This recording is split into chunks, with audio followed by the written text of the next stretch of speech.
Deliciously with Ara. Ngayon gagawa tayo ng kimbap or mini kimbap. So this kimbap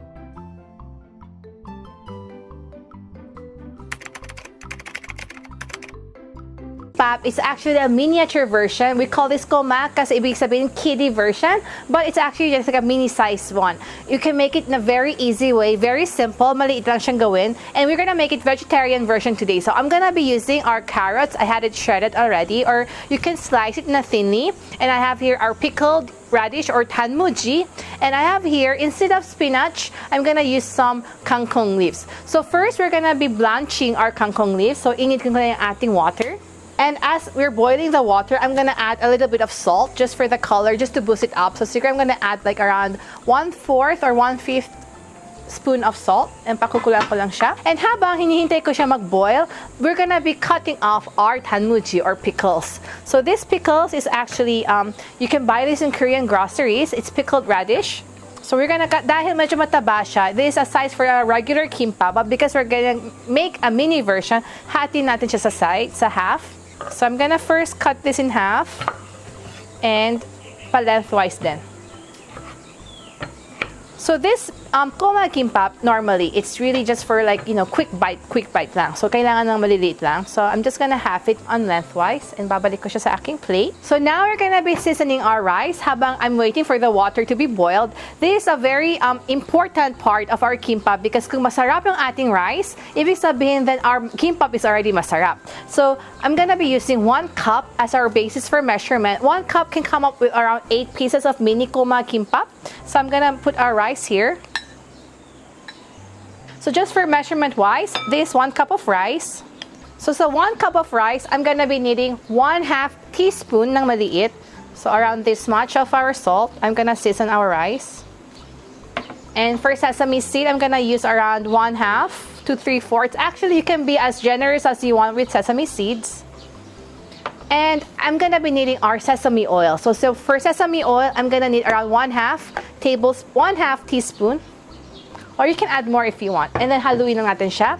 But when you're mixing the rice, be careful not to smash the rice. What we do is with our sandok or spoon, we're gonna mix the rice pa tayo yung ating spoon. So I have a mixing spoon. So I'm just gonna slice our rice. Parang sinslice natin.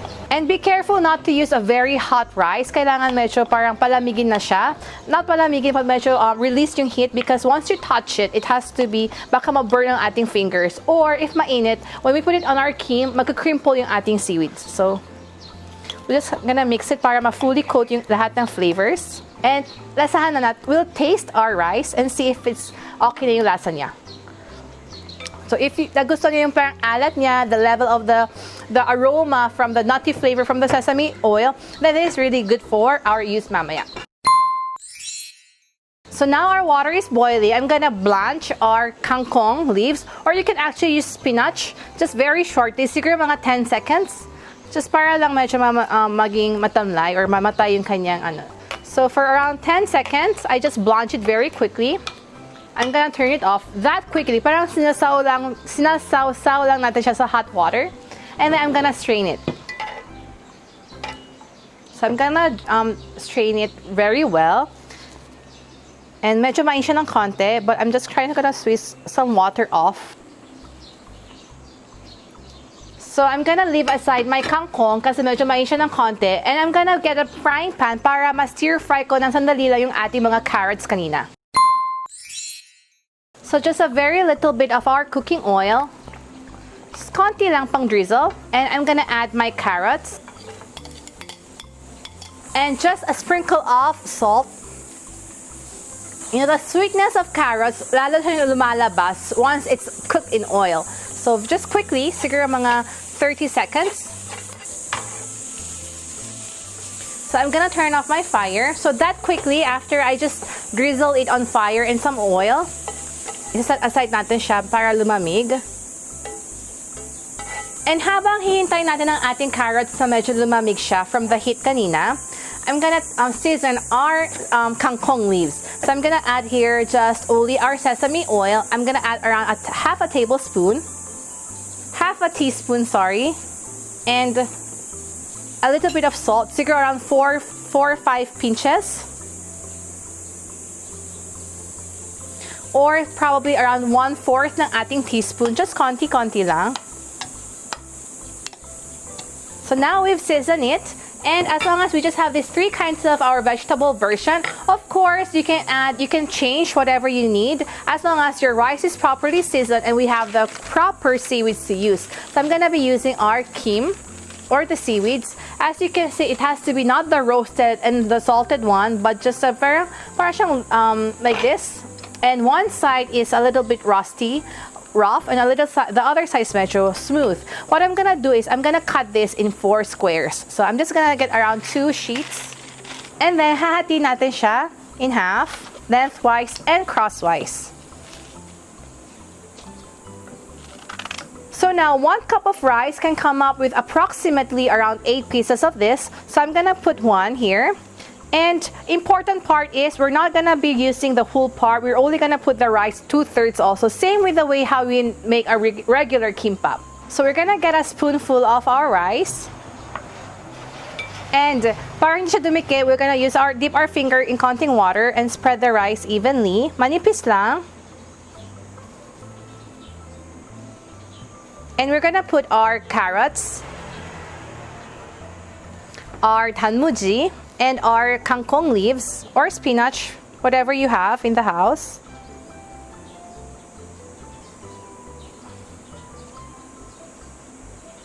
And then we're gonna roll it. And then habang roll, press natin siya ng press. So we come up with like this, a mini version of our mini kimbap or kimbap. And ubusin natin yung ating rice sa ating kim.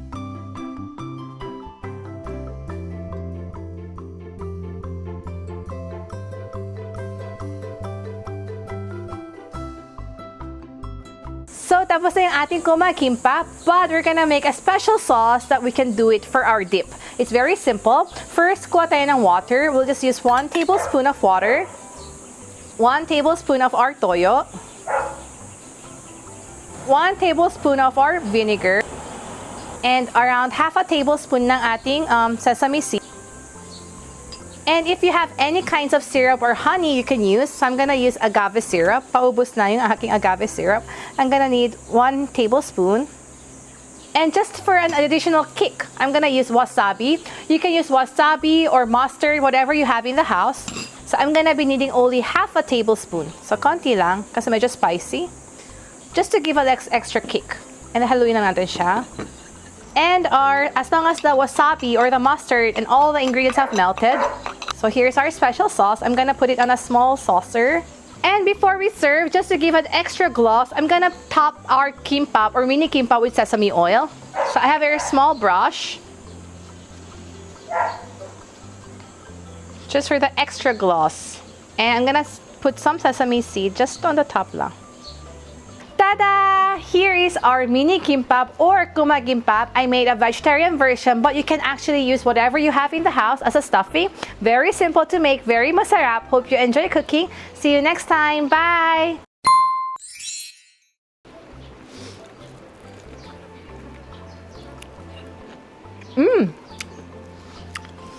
I think it's much better with the sauce.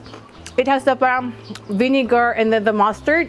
It gives you a parang sting on the nose. Nakaka-addict ang lasa niya. Actually, in Korea, they call this also MaYak kimbap.